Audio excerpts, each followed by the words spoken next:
গুমের ঘটনায় সাবেক সেনা কর্মকর্তা ব্রিগেডিয়ার জেনারেল আজমি আয়নাঘরে ছিলেন না দাবি করে তার গুমের দায়ও ডিজিএফআইয়ের সাবেক ৩ সেনা কর্মকর্তার না বলে জানিয়েছেন তাদের আইনজীবী। এমন তথ্য ট্রাইব্যুনালে উপস্থাপন করে গুমের মামলা থেকে আসামিদের অব্যাহতিও চেয়েছেন তিনি। এদিকে জুলাই অগস্ট আন্দোলনে আবু সাইদ হত্যা মামলার সাক্ষী এনসিপির দক্ষিণাঞ্চলের মুখ্য সংগঠক হাসান আবদুল্লাহ বলেন, ক্ষমতা টেকাতে সবকিছু নিয়ন্ত্রণ করত শেখ হাসিনা। রিপোর্ট করছেন হাসান জাভেদ।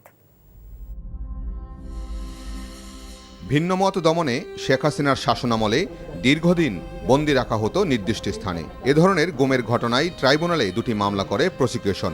ডিজিএফআইয়ের জয়েন্ট ইন্টারোগেশন সেলে বন্দী রাখার অভিযোগে দায়ের করা মামলায় শেখ হাসিনা ও সেনা কর্মকর্তা সহ ১৩ জনকে আসামি করা হয়েছে, যাদের মধ্যে ৩ সেনা কর্মকর্তা গ্রেফতার আছেন। তাদের অব্যাহতির আবেদনের শুনানিতে আইনজীবী দাবি করেন, ব্রিগেডিয়ার আজমি গুমের সময় এই ৩ সেনা কর্মকর্তা দায়িত্বে ছিলেন না, তাই মামলা থেকে তাদের অব্যাহতি চান। মিস্টার আজমি যে ঘরে আটক ছিলেন সেই ঘরের বর্ণনাও দিয়েছি।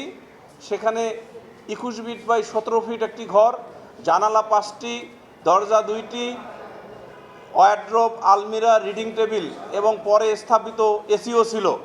এবং আমরা সাবমিশনে বলেছি যে আর্মির তদন্ত আদালতের সেই রিপোর্ট অনুসারে ওটা আয়নাঘর ছিল না, অন্য কোনো জায়গা ছিল, যার কারণে এই ভিকটিমের আয়নাঘরে আটক রাখার জন্য এই আসামিদের কোনো দায় নাই।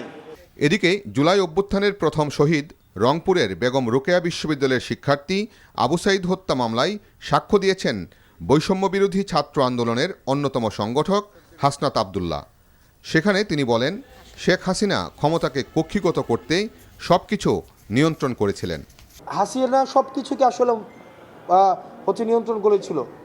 উনি এক্সিকিউটিভকে নিয়ন্ত্রণ করতেন, কোর্টকে নিয়ন্ত্রণ করতেন, বিচার ব্যবস্থাকে নিয়ন্ত্রণ করতেন। বিশেষ করে ৭১ টেলিভিশন, সময় টেলিভিশন এবং ডিবিসি, এই ৩টি টেলিভিশনকে কিভাবে নিয়ন্ত্রণ করছিল আমাদের সামনে বসেই এজেন্সিগুলো তাদের প্রচারিত খবরকে পরিবর্তন করে দিচ্ছিলেন। এছাড়া জুলাই আগস্ট আন্দোলনে আশুলিয়ায় ৬ জনকে হত্যা শেষে লাশ পুড়িয়ে দেয়া সহ ৭ জনকে হত্যা মামলায় তদন্ত কর্মকর্তা অসুস্থ থাকায় সাক্ষ্য গ্রহণের জন্য পরবর্তী দিন ধার্য করা হয়েছে ১৪ December. Hasan Javed, NTV news, Dhaka.